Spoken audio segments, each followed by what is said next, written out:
Si tu es entrepreneur et que tu souhaites scaler ta boîte en 2026-2027 et que tu vois que le marché est un petit peu secoué, eh bien laisse-moi t'expliquer pourquoi est-ce que tu devrais absolument mettre une garantie sur ton offre et pourquoi est-ce que c'est un des meilleurs moyens pour aller scaler naturellement et aller récupérer des parts de marché et pourquoi une garantie sur ton offre est la réponse à cette correction de marché qui est en train de se passer en 2026. Donc dans cette vidéo, je vais t'expliquer la réflexion intellectuelle que j'ai eue par rapport à ce sujet et pourquoi, selon moi, les personnes qui mettent en place ce que je vais t'expliquer dans cette vidéo seront les personnes qui vont dominer le marché dans les prochains mois. Ok, donc on se retrouve sur mon écran. Je vous ai préparé une petite slide pour voir comment est-ce qu'on peut mettre en place et pourquoi est-ce qu'on doit mettre en place une garantie pour scaler son entreprise. Alors la première chose qu'il faut mettre en contexte et qu'il faut prendre en considération, c'est justement le contexte. On n'est plus en 2020. Là, le marché, il a bien changé, il a bien évolué. Le problème, c'est qu'il y a beaucoup de gens qui disent oui, le marché, il a changé, mais personne n'explique réellement pourquoi est-ce que le marché, il a changé.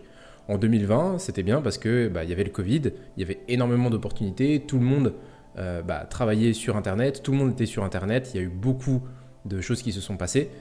Mais là, on est vraiment du coup sur la suite en fait, et les conséquences de ce qui a pu se passer pendant le Covid et les conséquences aussi du fait qu'il y a eu beaucoup d'acteurs qui sont arrivés au niveau du Covid.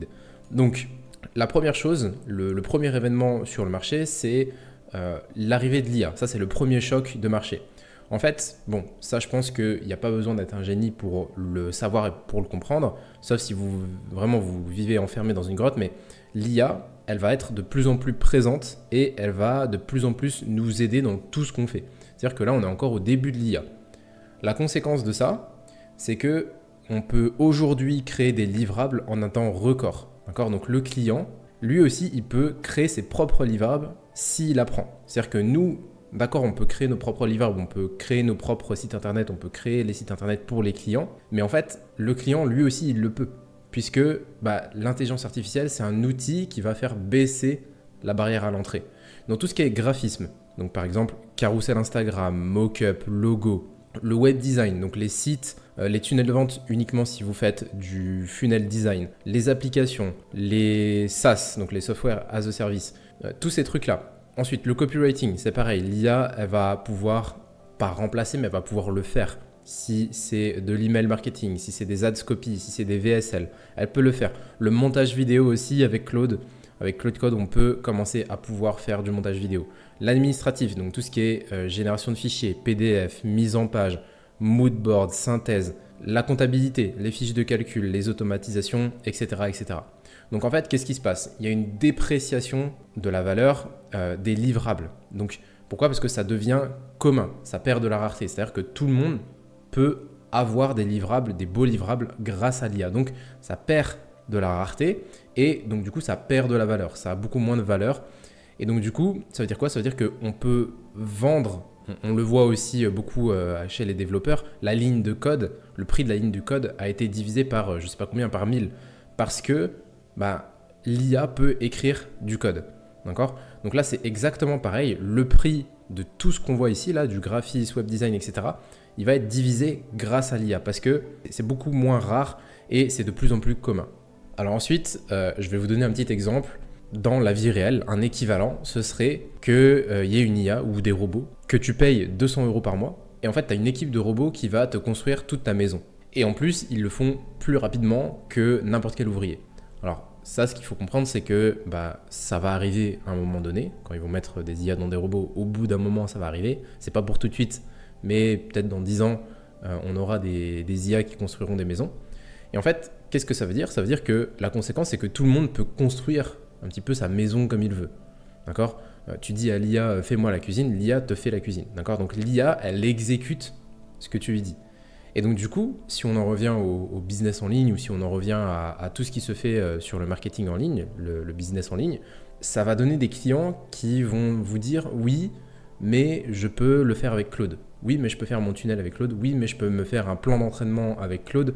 Oui, mais je peux, je sais pas moi, me faire mon PDF avec Claude. Oui, mais je peux faire tout avec l'IA. Alors maintenant, comment est-ce qu'on fait pour répondre à ça ? Je vais vous expliquer juste après. Avant, on va voir le deuxième choc de marché pour moi qui est en train de justifier pourquoi est-ce que le marché a changé. bien, le deuxième choc du marché, c'est ce qu'on appelle la crise de la confiance. Et peut-être que ça aussi, vous en avez déjà entendu parler. En tout cas, si vous êtes dans le marketing digital et que vous consommez du contenu, il y a beaucoup de gens qui parlent de crise de la confiance, manque de confiance, etc. En fait, qu'est-ce qui se passe? L'écosystème infopreneurial et marketing digital, il vit une correction qui est importante en ce moment. Donc, il y a beaucoup de nettoyage qui est en train de se faire. Et pourquoi? Parce qu'en fait, le marché, il arrive à un stade de maturité qui est important.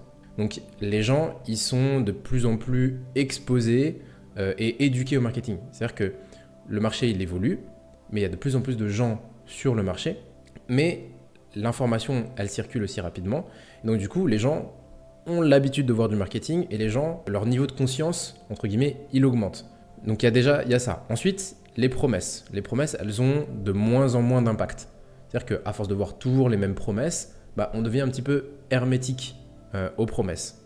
Et enfin, il y a aussi un sentiment de j'en ai marre, entre guillemets, de toujours voir la même chose et de ne pas voir d'innovation. Donc ça, c'est toutes les personnes en fait qui vont faire des promesses du style oui, il suffit de copier ce que je fais pour avoir des résultats. Et bien, ça crée énormément d'acteurs plutôt que de clients. Donc il y a beaucoup plus d'acteurs par rapport au nombre de clients. Donc la concurrence devient beaucoup plus dure. Et on a beaucoup d'acteurs qui sont des copies de copies de copies de copies. Ok ? Donc, à force de voir des copies, forcément, on en a marre. Okay, donc ça, c'est ce qu'on appelle un marché qui est sophistiqué ou complexe. Donc, c'est les différentes phases de marché. Là, je ne vais pas expliquer ce que c'est spécifiquement que des phases de marché, mais là, voilà, on est dans un marché qui est assez sophistiqué. Et là, je dirais même que c'est plus ou moins tout l'écosystème du marketing en ligne, du coaching, du business en ligne qui est plus ou moins sophistiqué. Donc, c'est généralisé.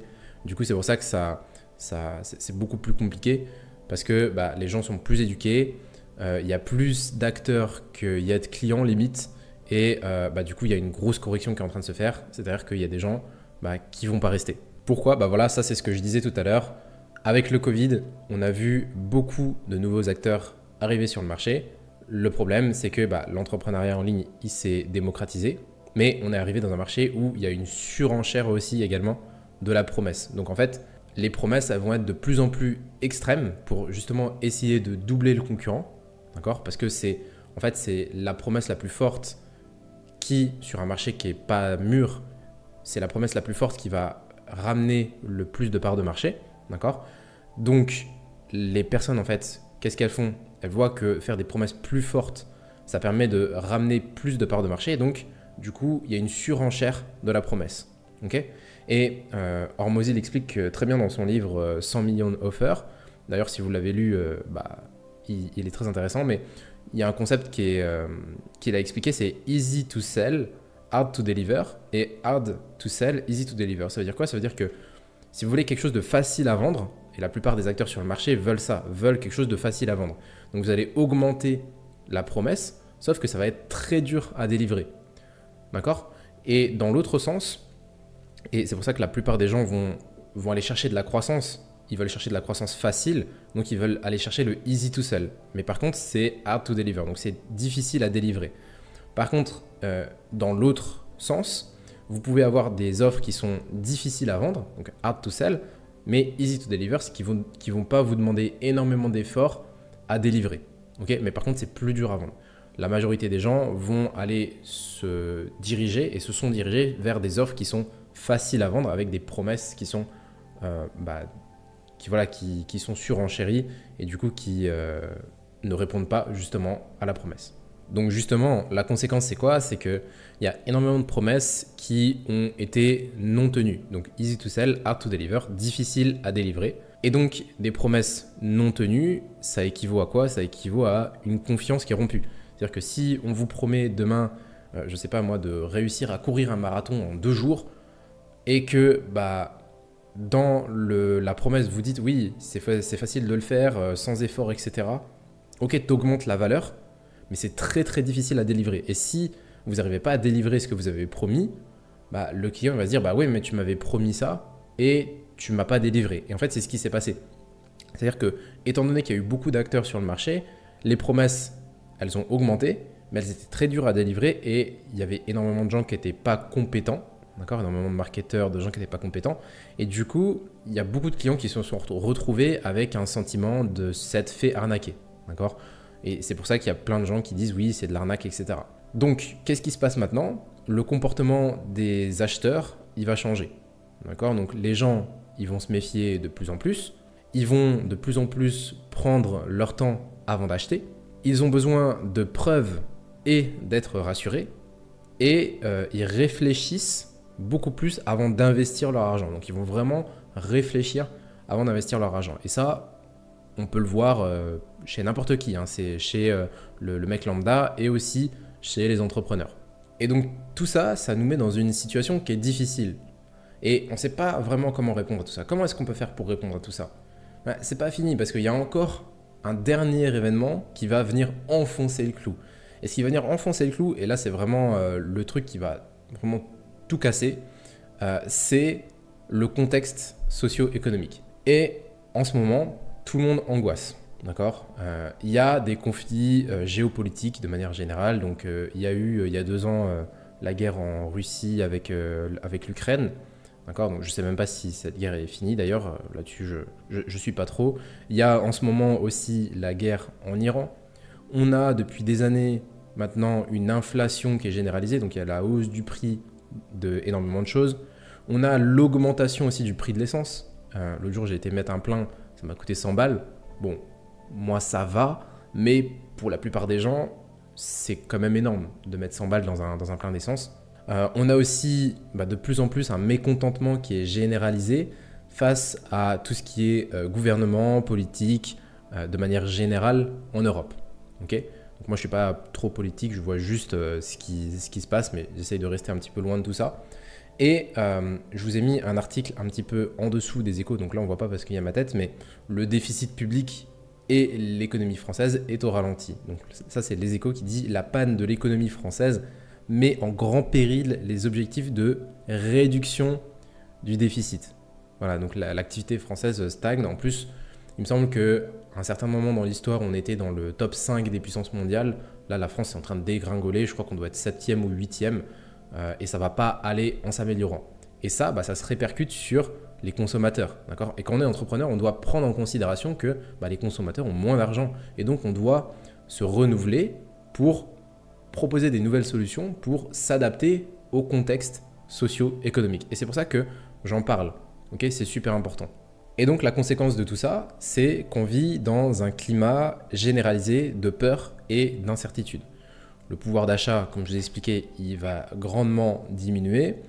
Les gens, ils vivent dans une peur, donc ils ont de plus en plus peur. Et la peur, ça fait quoi? La peur, ça paralyse et ça pousse les gens à moins consommer. Et donc du coup à épargner, à garder leur argent parce que on se replie sur un sentiment de sécurité. Okay, et donc du coup les gens qui ne consomment pas, ça fait quoi? Ça fait une économie qui ralentit encore plus. Okay, parce que l'argent ne consomme pas, le chiffre ne tourne pas, donc l'économie ralentit encore plus. Donc la peur, c'est jamais une bonne chose pour une économie. Je te coupe en plein milieu de cette vidéo pour te parler de quelque chose que je viens de mettre en place et qui est littéralement exceptionnel. Donc si tu es entrepreneur, que tu souhaites scaler ton entreprise, aller chercher 5 chiffres par mois, voire plus, je vais créer un tunnel de vente rentable que je vais mettre dans ton entreprise. Le truc, c'est que je suis tellement sûr de mon service, de mes compétences et de mon agence que je vais te proposer un remboursement si le tunnel de vente que je te mets en place ne fonctionne pas. Bien sûr, un petit disclaimer, c'est soumis à des conditions qui sont contractuelles et je ne vais pas pouvoir le faire avec tout le monde. Si c'est quelque chose qui t'intéresse, j'en ai fait une vidéo de présentation. Tu as juste à voir le lien en description, tu remplis ton email, tu regardes la vidéo de présentation et tu vois si ça peut te correspondre. Ceci étant dit, retour à la vidéo. Donc ok, maintenant vous allez me dire, c'est bien gentil tout ça, mais en quoi est-ce que avoir une garantie, ça va répondre à ma problématique de scaling et aussi à la correction de marché qui est en train de se faire en 2026? Alors déjà, on va essayer de comprendre, avoir une garantie, c'est quoi? Avoir une garantie, c'est quoi? C'est on va s'engager sur un résultat à notre client. Donc globalement, voici la construction d'une garantie. Donc là, je vous ai mis une petite phrase en verte. C'est si tu n'as pas atteint X résultat avec notre accompagnement ou avec notre offre ou avec notre méthode, je te redonne Y chose pour te dédommager ou pour que tu ne te sentes pas arnaqué ou que tu ne te sentes pas lésé. Et en fait, la garantie, c'est quoi? C'est simplement quelque chose qui va permettre de faire en sorte que le client a le sentiment d'être gagnant dans les deux cas. Donc si en fait la promesse est répondue, donc s'il arrive à atteindre la promesse, il est gagnant, mais s'il n'y arrive pas, il y a quelque chose qui fait qu'il va quand même être gagnant. Donc c'est une contrepartie, c'est un rééquilibrage en fait entre les deux. Donc maintenant qu'on sait qu'est-ce que c'est une garantie, à peu près, je vais vous expliquer comment est-ce qu'elle va répondre aux 3 chocs de marché. Alors, au niveau de l'arrivée de l'intelligence artificielle, pourquoi est-ce que la garantie va répondre à l'arrivée de l'intelligence artificielle? Eh bien, parce qu'un client, on l'a vu, il n'achète plus pour un livrable. Okay, le client, il va acheter plutôt pour un résultat maintenant. D'accord, il n'achète plus pour un livrable, il n'achète plus pour quelque chose que tu peux livrer, puisque ça, n'importe qui avec un abonnement cloud peut te faire un très beau livrable. Par contre, il va acheter pour un vrai résultat. Il va acheter pour une vraie transformation. D'accord, il va acheter pour progresser. Ou il va acheter pour obtenir plus de ce qu'il veut. Okay, et ça, l'IA peut lui expliquer comment faire, mais l'IA ne peut pas lui donner, ne peut pas l'accompagner dans sa transformation. En tout cas, pas encore.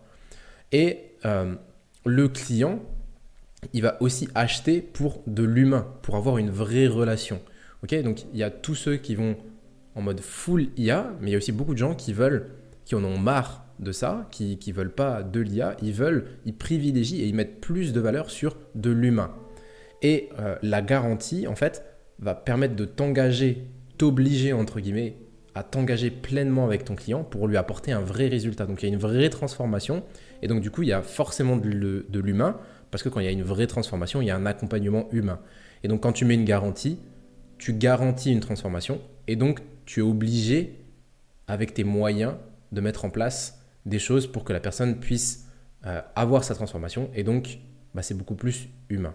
Donc, en ce sens, la garantie, mettre une garantie sur votre offre, va répondre à l'arrivée de l'IA, puisque finalement, on change de paradigme. On n'est plus dans quelque chose de livrable, on est sur de la vraie transformation. Ensuite, pour ce qui est de la crise de la confiance, la garantie également, elle va répondre à la crise de la confiance. Pourquoi? Parce que, en fait, vous avez une promesse, d'accord? Vous avez une promesse et vous avez un engagement sur résultat écrit et validé sous contrat. Alors bien sûr, il y a des conditions, il faut que ce soit équivalent, vous vous protégez et le client se protège aussi, mais en fait, si vous voulez, ça va permettre d'avoir un engagement sur résultat. Et l'engagement, vous prouvez votre engagement et votre bonne foi avec le client en faisant des choses correctement. Et donc ça va faire en sorte que vous allez lui redonner confiance. Okay, le client, lui, il investit correctement son argent avec vous. Donc c'est un no-brainer puisque lui, il est protégé. Il va être gagnant dans les deux cas. Okay, donc là, il a confiance, il est dans un espace de confiance. Et la garantie, du coup, elle apporte la confiance que le client il attend. Et si vous êtes capable d'apporter une garantie, c'est que vous êtes capable d'apporter le résultat qui est marqué sur la promesse. Il faut juste bien réfléchir à comment est-ce que vous pouvez donner une garantie et comment est-ce que le client est responsable de ses propres résultats. D'accord? Mais la garantie, okay, elle isole en fait la responsabilité du client face à ses résultats. C'est-à-dire que vous garantissez un résultat sous réserve de que le client fasse certaines actions. Okay, donc ça, c'est vraiment du détail. On voit comment construire une garantie. Et moi, j'ai tout un process sur lequel j'accompagne mes clients pour faire ça. Mais c'est en ce sens que la garantie répond à la crise de la confiance puisqu'elle donne confiance justement aux clients que vous avez en face de vous. Et ça, c'est valable pour des produits qui sont high ticket, mais c'est aussi valable pour des produits qui sont low ticket ou middle ticket.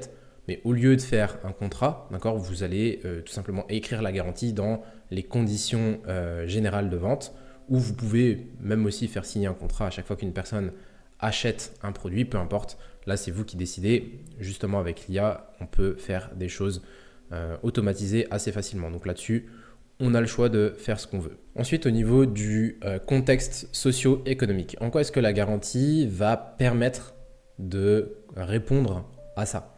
Eh bien, si le client, de manière générale, il a peur, d'accord, il vit dans un climat, il a un petit peu peur, etc. On l'a vu tout à l'heure, la garantie, elle va lui rapporter de la confiance et le rassurer. Ok. Ensuite, on a l'histoire du pouvoir d'achat qui diminue, l'inflation, etc. Le truc, c'est que, effectivement, oui, son pouvoir d'achat peut-être qu'il diminue, mais la garantie, elle va changer tout le produit. Ça va vraiment changer tout le produit. Pourquoi? Parce qu'en fait, il ne fait plus une dépense, il fait un investissement, puisqu'il y a une garantie d'avoir un retour. Il y a vraiment une garantie d'avoir un retour. Donc, c'est même plus je vais dépenser de l'argent, c'est je vais mettre de l'argent quelque part et je suis garanti d'avoir un retour, peu importe ce qui se passe. Donc en fait, là, on n'est plus sur une dépense, mais sur un investissement. Okay, et pareil, les rapports de force dans la vente, ils sont équilibrés.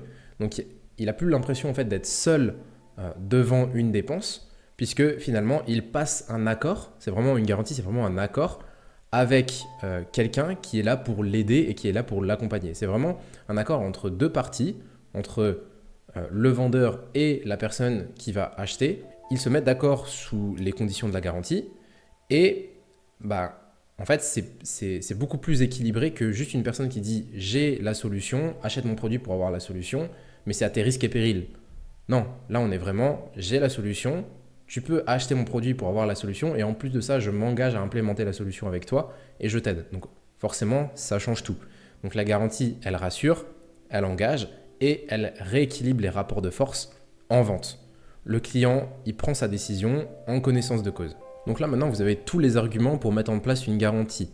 Si vous avez envie de faire du marketing digital et que vous avez envie d'être là sur le long terme, que vous voulez apporter du résultat sérieusement à vos clients en scalant votre entreprise et que vous voulez surtout survivre à la correction de marché de 2026 et vraiment avancer et de scaler votre entreprise et de vous démarquer de tout ce qui se fait, mettez en place une garantie, vous n'allez pas le regretter et surtout réfléchissez bien à comment mettre en place cette garantie. Ne faites pas non plus n'importe quoi et aussi amenez une garantie sur une promesse que vous êtes prête ou que vous êtes prêt à répondre. Si vous n'êtes pas prêt à répondre à cette promesse, ne mettez pas de garantie, mais ne mettez pas non plus de fausses promesses. Et maintenant, dernier point, pourquoi est-ce que la garantie permet de scaler ton entreprise et permet d'aller chercher plus de croissance, plus de chiffres? Je vais t'expliquer pourquoi. Déjà, raison numéro 1, tu te démarques. Tu te démarques de tous tes concurrents naturellement. Parce que tous les gens qui sont arrivés pendant le Covid et qui mettaient des promesses sans jamais tenir leurs promesses justement, ils ne sont pas forcément capables de tenir une garantie. Ils n'ont pas les balls pour mettre en place une garantie. Et naturellement, tous les escrocs, tous les gens qui sont là par opportunité, ils vont disparaître parce qu'ils ne sont pas capables de tenir une garantie, ils ne vont pas te suivre. Okay, donc ça, c'est la première chose. Donc tu récupères les parts de marché naturellement puisque ton offre est meilleure pendant que certains de tes concurrents vont tout simplement disparaître et ne pas survivre à la correction de marché. Donc ça, c'est vraiment le premier point. C'est-à-dire que juste naturellement, en faisant une garantie, en faisant une offre meilleure que les autres, tu récupères des parts de marché. Donc là-dessus, c'est vraiment un no-brainer. Ensuite, tu vas créer une vraie transformation. D'accord ? Là, on n'est plus... En fait, ton produit, la valeur perçue de ton produit, elle va doubler. D'accord ? Elle est beaucoup plus élevée. Et donc, si tu as une garantie, tu peux aussi te permettre de vendre plus cher, puisque là, tu es vraiment dans l'accompagnement, dans la transformation. Et donc, tu n'es plus en mode middle ticket, low ticket, ou voire même 1000 ou 2000 euros. Tu peux vendre beaucoup plus cher puisque tu t'engages sur un résultat avec ton client. Merci à toi d'avoir regardé la vidéo jusqu'au bout. Maintenant, justement, si tu as envie d'aller chercher de la croissance, c'est le moment. Donc, si tu souhaites peut-être modifier ton offre pour mettre justement une garantie ou que tu veux aller chercher de la croissance, n'oublie pas, je travaille avec toi en m'engageant sur des résultats et sur de la rentabilité. Je t'ai mis le lien de la vidéo de présentation en commentaire. Tu mets ton email, tu regardes la vidéo et potentiellement, tu prends un rendez-vous avec moi. Sur ce, à très bientôt.